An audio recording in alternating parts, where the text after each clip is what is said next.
Today we are going to talk about peace of mind.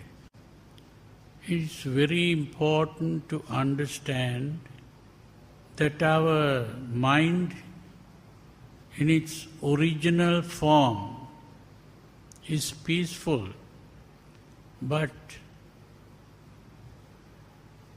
that peacefulness disappeared from the time you are born. When a child is born, what does the child do? What is the first thing that the child does? Most of the mothers will know that the first thing that the child does is to cry. Why does the child cry? Because the child was quite peaceful and happy inside the mother's womb. That child didn't have to eat or even suck milk, and that child didn't have to breathe. It was just resting. But the moment the child comes out of the mother's womb,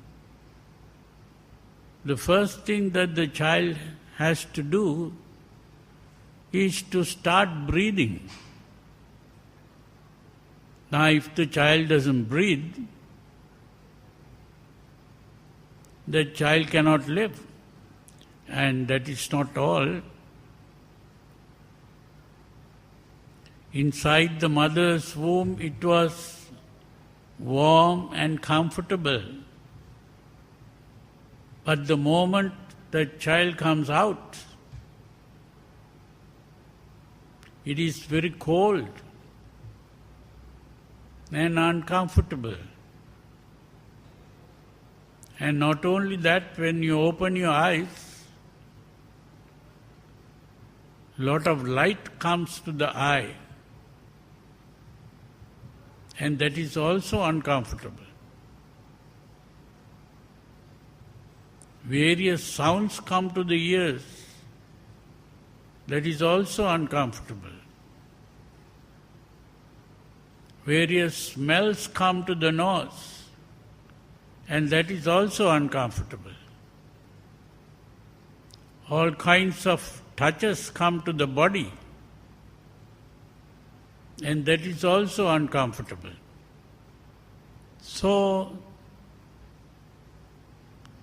the child cries.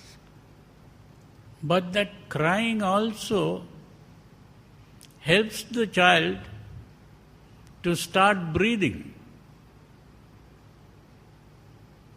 If you have seen a doctor or nurse helping in the delivery of the child, you will find that if the child is not breathing, that doctor or nurse will have to hold the child with the feet, with the head down, hold like that, and beat the child. Then the child begins to cry. And that crying is necessary, otherwise the child doesn't breathe. So the breathing comes with the crying. You see, so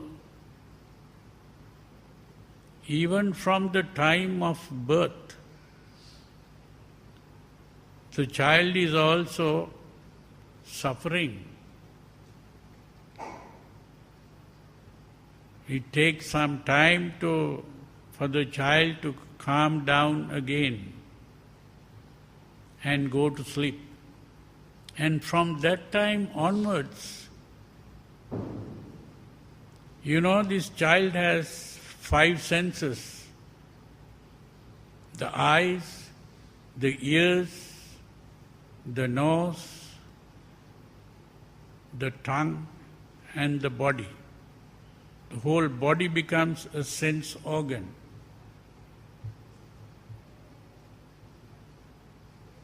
And these senses are being stimulated by the environment. Light falling on the eyes, sounds coming to the ears, smells coming to the nose, taste coming to the tongue, and touches coming to the body. That is stimulating the senses. And when the senses are stimulated, the body reacts to the stimulus. The reaction of the body to stimulus. And that reaction is what we call seeing,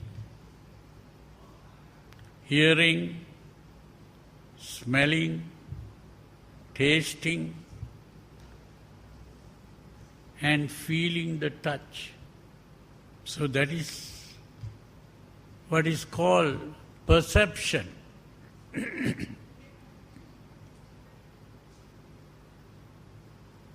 Eye perception, ear perception, nose perception, tongue perception, the body perception. But that is not all.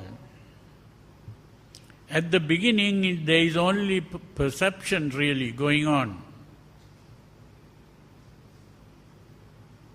And with that perception comes a feeling. The feeling may be pleasant,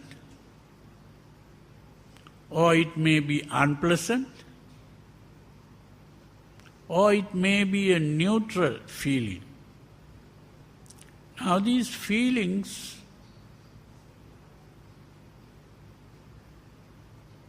they come and go. They are not permanent. If it is a pleasant feeling, you feel happy about it. If it is an unpleasant feeling, you become unhappy. If it is a neutral feeling, you don't become happy or unhappy about it. The thing is, that feeling of happiness or the feeling of unhappiness or the reaction which is emotional, the emotional reaction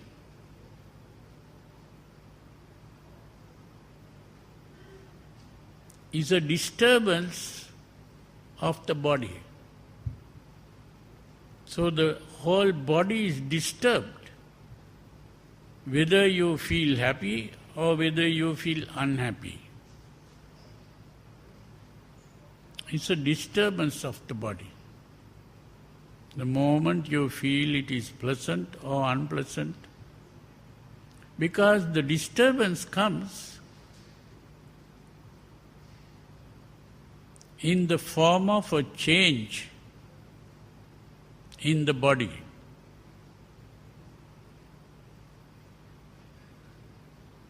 In this body there are things called glands. They are also called ductless glands. That means the gland has no entrance. But this in the gland there are things called hormones. And when you begin to feel a pleasant or unpleasant sensation, a message goes through a nerve to the gland. And the gland secretes a hormone into the blood. And this hormone is carried through the blood vessels to the heart, and the heart pumps this hormone to the whole body. And when it goes to the whole body, the different organs in the body begin to function in a different way, not the normal way.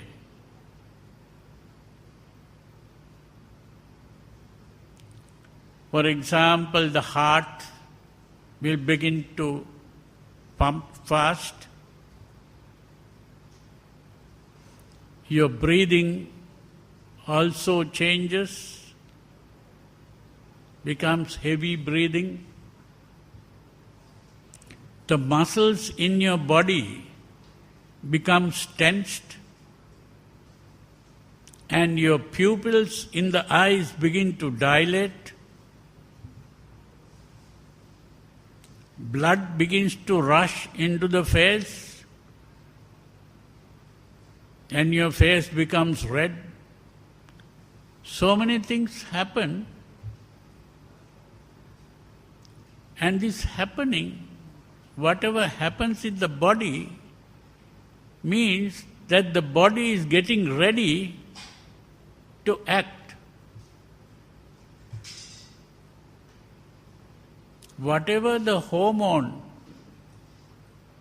the body is now disturbed. It is like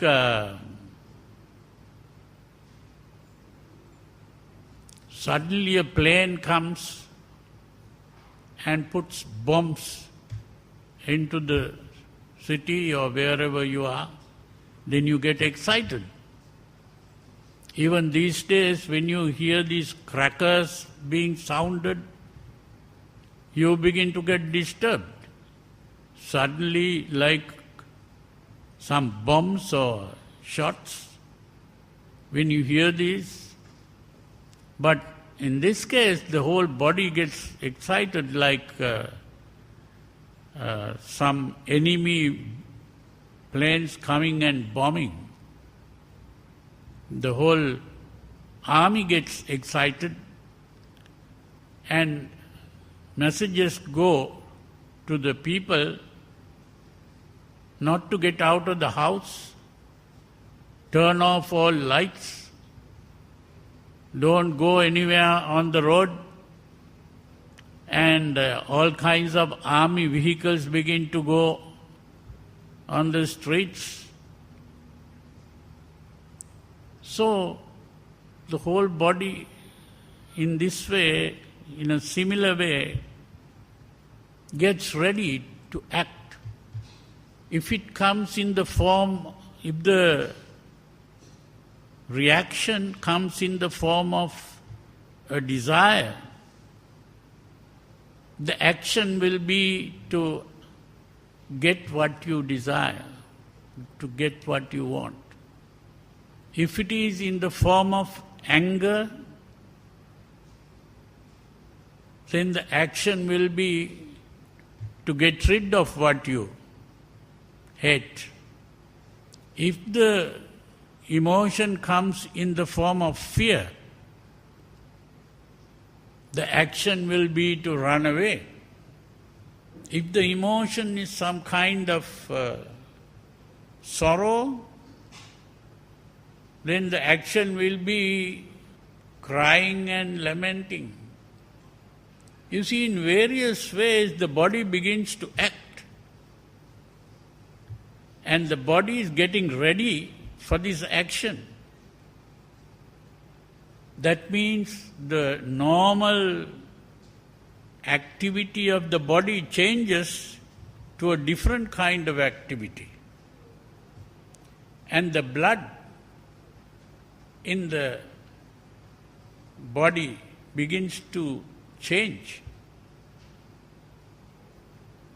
because this hormone has got into the blood. So it's all a disturbance of the body. That is what we call an emotion. And this means that calm and relaxed body is disturbed. And there is no peace of mind at that point. If at the beginning the mind was quite comfortable and peaceful, now it is not peaceful, agitated. All emotions are disturbances of the mind. Now the problem is, most of the time during our waking life, when we are awake, we are reacting all the time to what we see, to what we hear, to what we smell, to what we taste, and to what we touch. This kind of reaction is a disturbance. And this disturbance is what is today called stress. It is called stress. And today, a lot of people pay money to go and learn how to manage stress management. And there are even books sold about stress management. You can read these books and learn how to manage stress. Only recently some of these scientists began to understand this thing called stress. Very recently, somewhere around 1950 or something like that. Before that, they didn't know about this thing called stress. There was a professor of a university called Hans Selye who wrote a book on stress. One important thing that he pointed out was the stress means it is not something that is coming from outside. Stress is not what is happening outside. Stress is what is happening inside you, which is your reaction to what is going on outside. Your reaction to what is going on outside. And therefore, if you learn to stop reacting,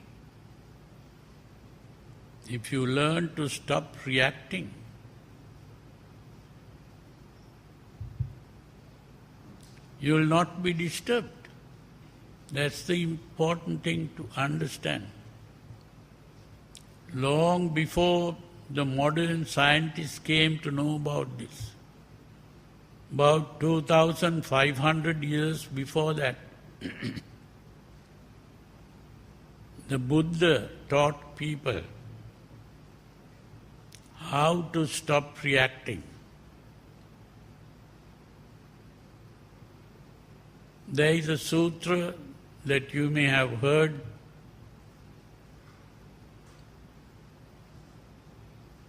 called the Sutra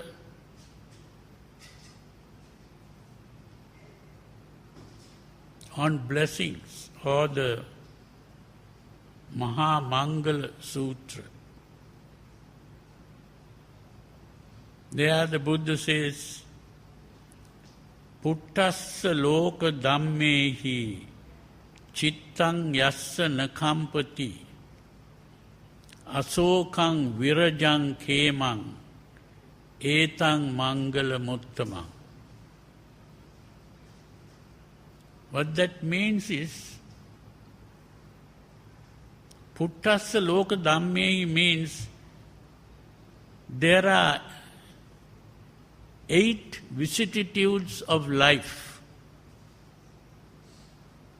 Now, vicissitudes are things that come and go.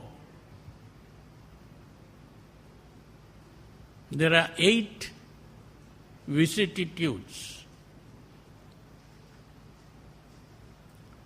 Labha, alabha. Labha means getting things, gaining things. When you get things, you become happy. Oh, I have got this. You are very happy. But every time you don't get things, sometimes you lose things. What you have, you lose.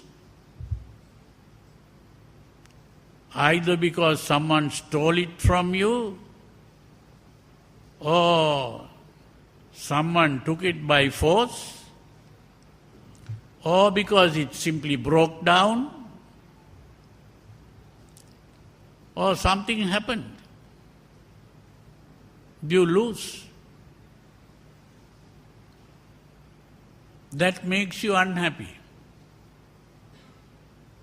So gain and loss. And another thing that people want is to be recognized in society. You want to have a place where you are recognized, you feel important in society. Other people think you are an important person. So when you get into a position like that, you feel happy.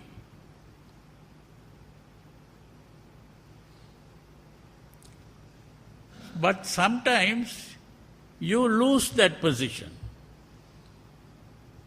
Now, it's like if you are trying to get elected as a politician or something, then you will be recognized. Or even if you go and apply for a job, and if you get the job, that is also recognition. So you will be happy when you get it.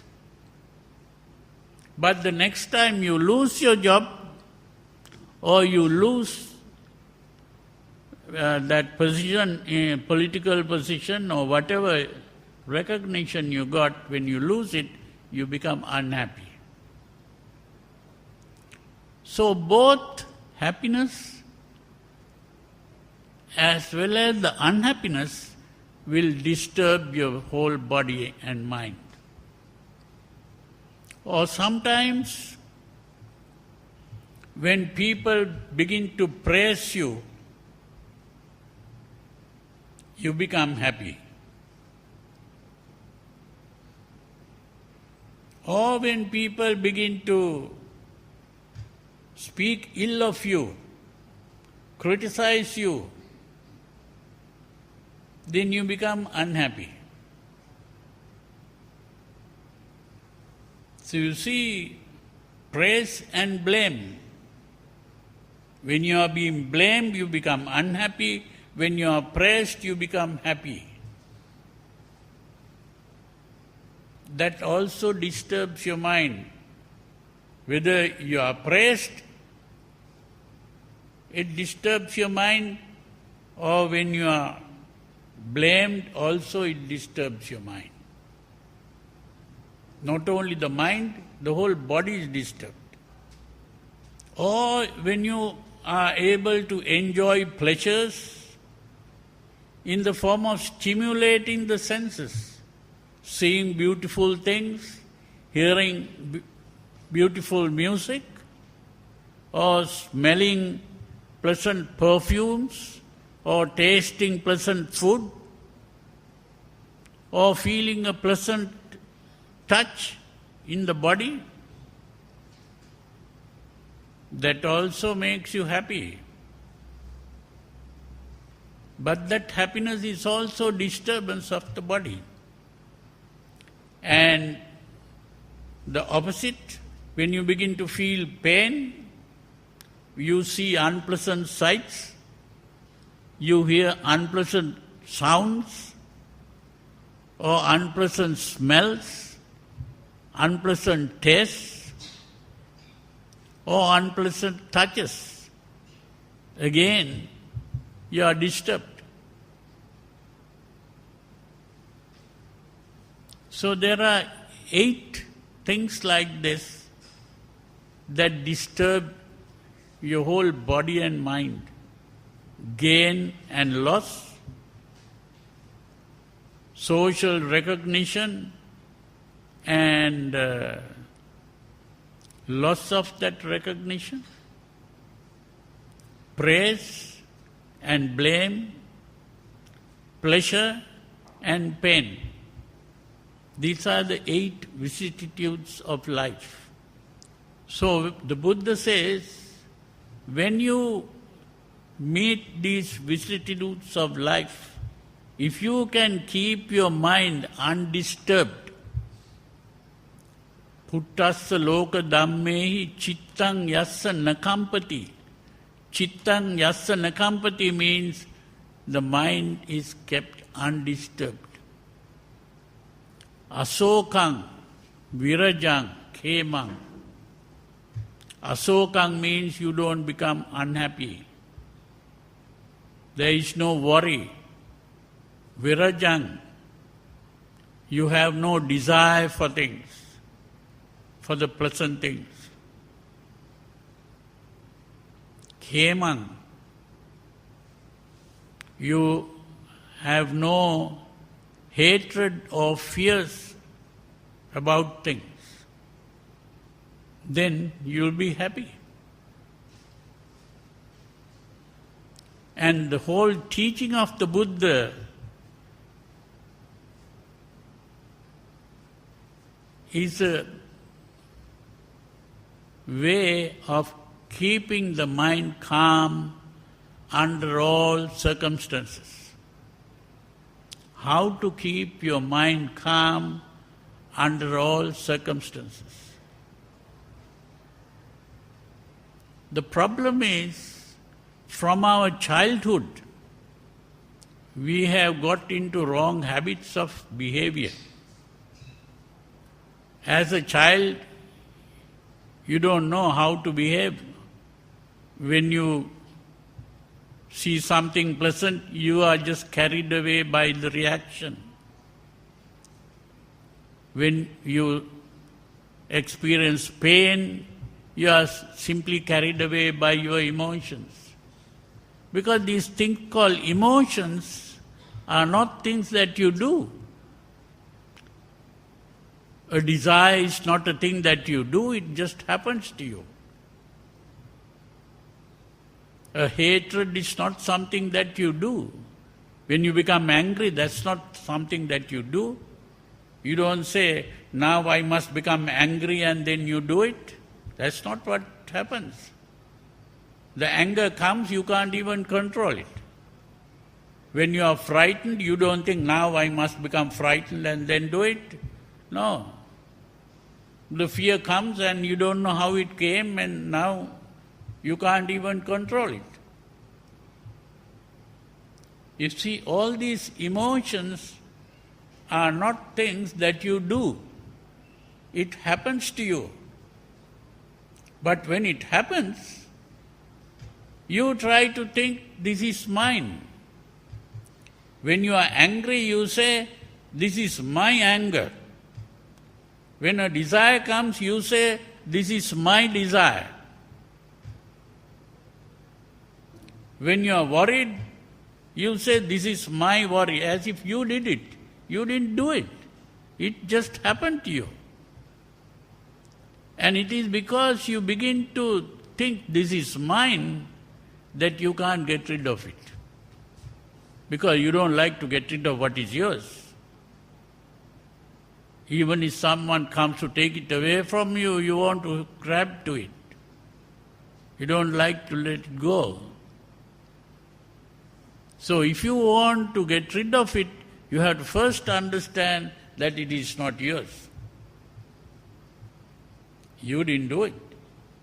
You see, as a child, you don't know what is happening. You are just carried away by these things. And when you grow up into adulthood, you just blindly continue what you are doing as a child. So you have cultivated a bad habit by being carried away by your emotions. But it is only as an adult that you can even think about this as a problem. As a child, even you try to explain to the child won't understand it.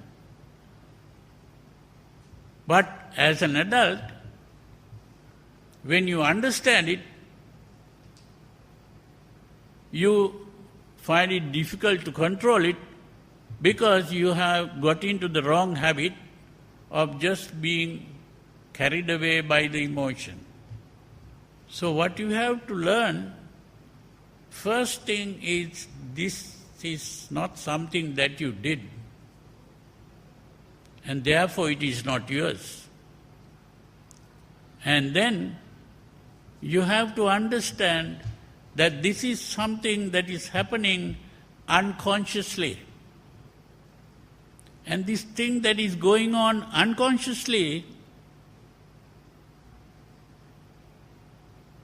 will stop the moment you become conscious of it.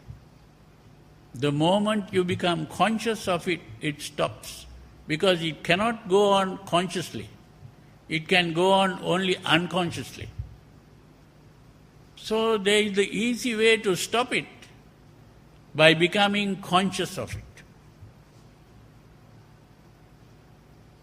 So when the anger comes, you become aware of it. Here I am getting angry. The moment you become aware of it, it stops. But unfortunately, this emotion, as I said earlier, is something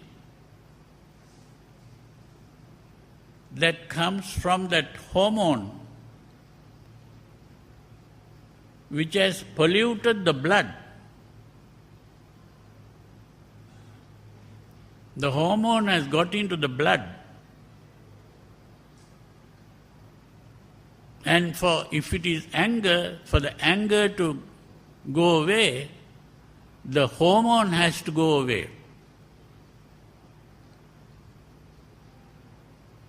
So how do you get rid of the hormone? The only way is to become aware of that anger and look at the anger as something not yours. It is just happening.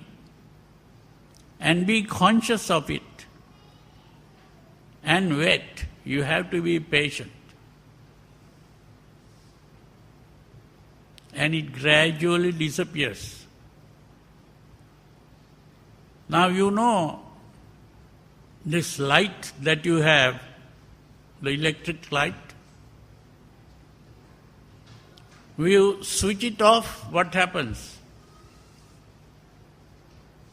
Turn the switch off, what happens? The light disappears.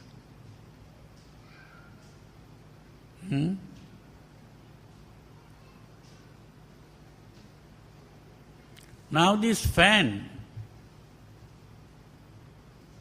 you switch it off, what happens?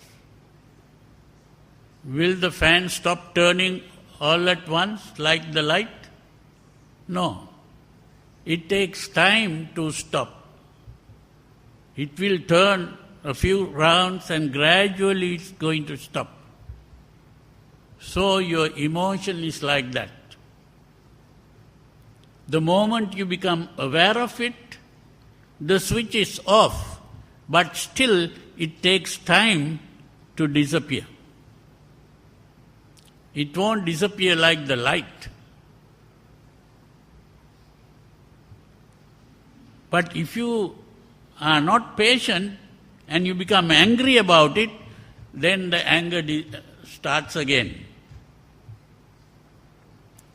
So instead of doing that, you become conscious and you have to wait. It won't disappear. It gradually disappears. Like the hot plate. You turn off the hot plate, what happens? Does the heat disappear? No. You have to wait for a while till the heat disappears. So it's like that. Because the emotion, the hormone has to gradually disappear. That is why you need patience there. But if you continue to be conscious of it, gradually it will disappear. That's the important thing. So this is the meaning of Satipatthana, what is today translated as mindfulness. Mindfulness there means simply to become aware of what is going on.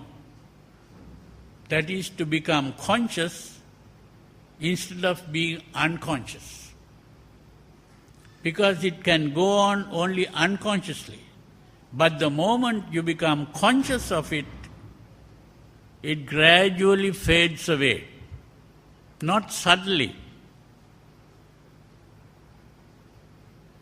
So you have to wait.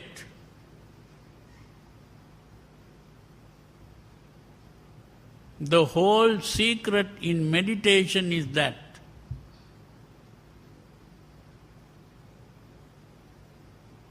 to become aware of what is going on inside you.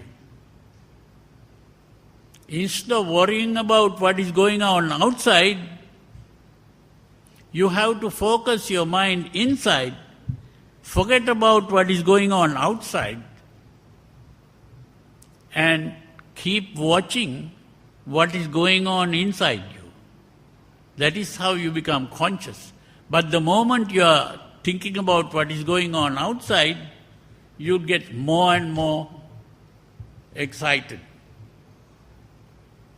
agitated. So the important thing is not to be focusing your attention on what is going on outside. Instead of focusing your attention, but when I say what is going on outside, you have to understand that all your troubles, your worries, your anxieties is worrying not about what is going on in the present,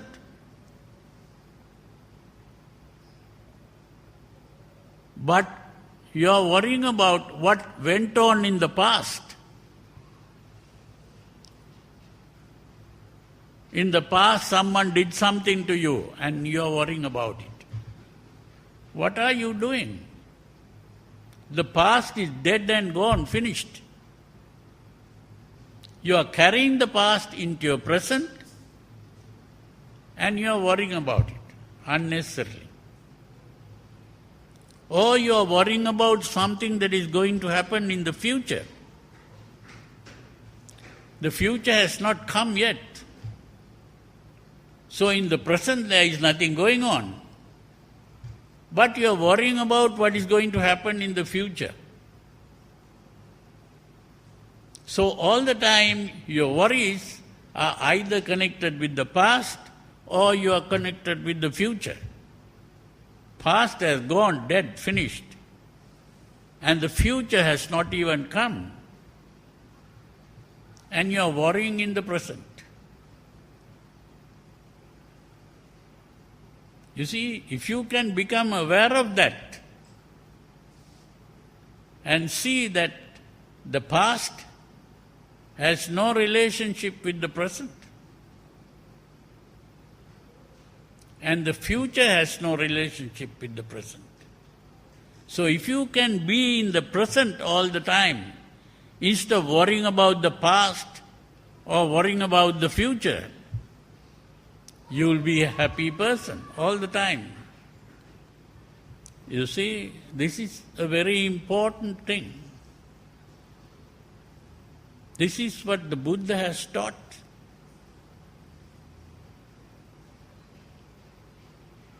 You don't have to go after stress management techniques. The best stress management has been taught by the Buddha already. Only thing is that the Buddhists don't know about it. So if you can understand the teachings of the Buddha in the proper way, you will know how to be happy all the time.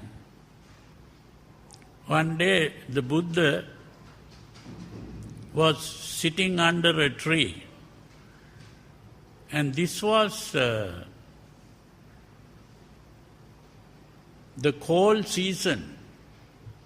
Now in India there is also a cold season like the winter, where there is sometimes even snow coming down. So cold.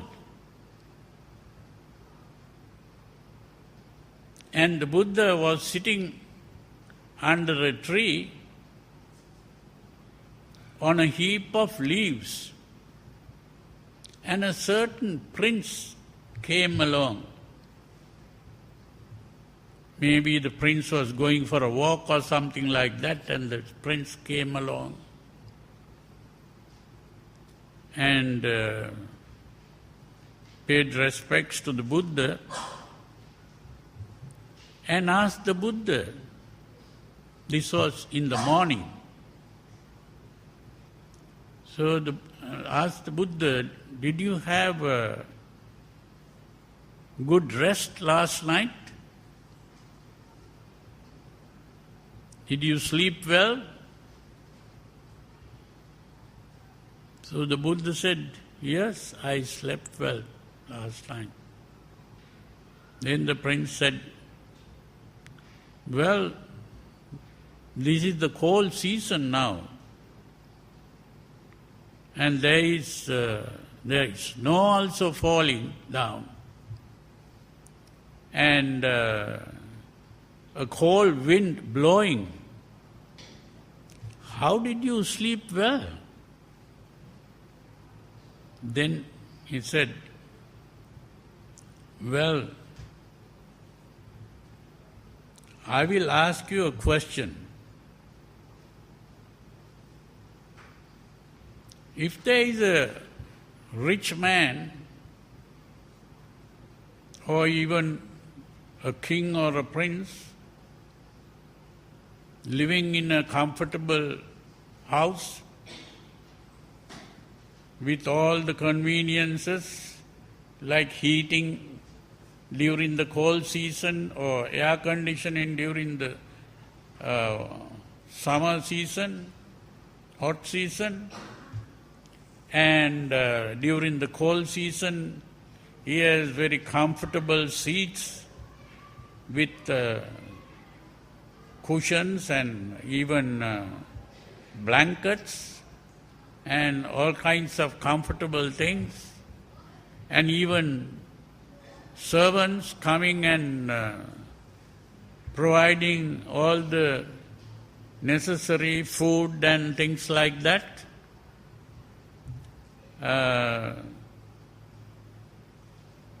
Will that person be a comfortable person? Do you think if he sleeps, that person will have a good sleep? And he said, yes, of course. With all the comfort, that person will have a good sleep and will be comfortable. And he said, if that person begins to get worried because of losing something, or because he has lost some social position, or because that person was blamed by some person, or because some pain occurred in his body, do you think that person will sleep properly? No, in that case, he won't be able to sleep. Now, I am a person who is free from whatever happens in the world outside. I am not attached to anything in the world. I am not seeking any social recognition. I am not interested in people praising me. I am not interested in enjoying sensual pleasures. So if all these things disappear, I won't be worried. So because of that, even in the cold season when I sit under this tree, I will not be worried about anything. I'll be happy all the time. So you see, the importance of learning to be undisturbed when the whole world is changing.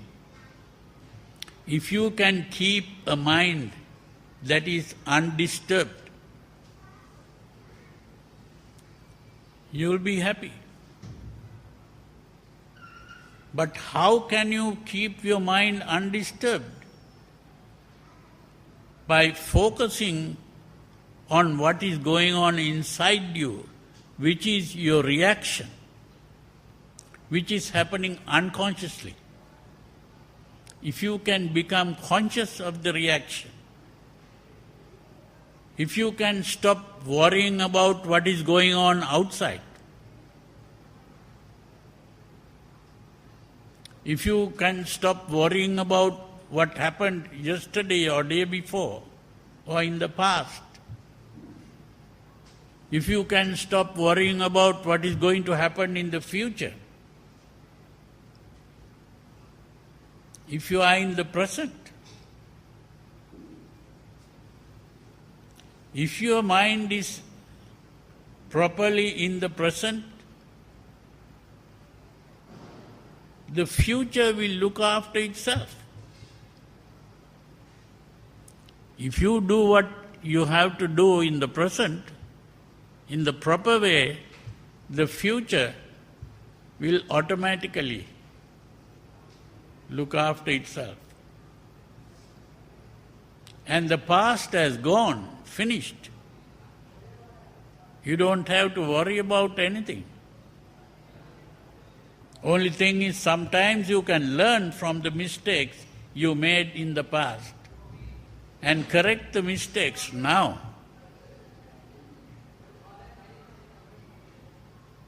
Because you can't go back to the past.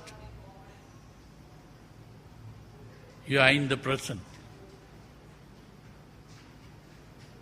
So that is how you can be happy. Whatever happens in the external world. That is how we can have peace of mind.